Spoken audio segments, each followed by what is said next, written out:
రోజుకు 2 స్పూన్లు సబ్జా గింజలు కనుక మనం ఉదయము సాయంకాలం కనుక లోపలికి పంపామనుకోండి, 50% కాల్షియం సబ్జా గింజల ద్వారా వెళ్ళిపోయినట్టే మీకు. ఇక అంటే ఒక గ్లాసుడు పాలు ప్రొద్దుని త్రాగితే, లేకపోతే పావు లీటర్ పాలు తాగితే ఎంత కాల్షియం వస్తుందో, ఒక స్పూనుడు ఉదయం, ఒక స్పూనుడు సాయంకాలం సబ్జా గింజలు అంత కాల్షియం వెళ్ళిపోతుంది అనమాట. అందుకని నేను 100 గ్రాములు లెక్క చెప్పలేదు, స్పూనే వాడుకుంటారు కాబట్టి ఇందులో 115 మిల్లీగ్రాములు వెళ్ళిపోతున్న లెక్క అదనమాట.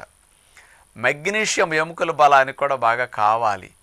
అలాంటిది 50-60 మిల్లీగ్రాముల మెగ్నీషియం కూడా బాగా వెళుతుందన్నమాట.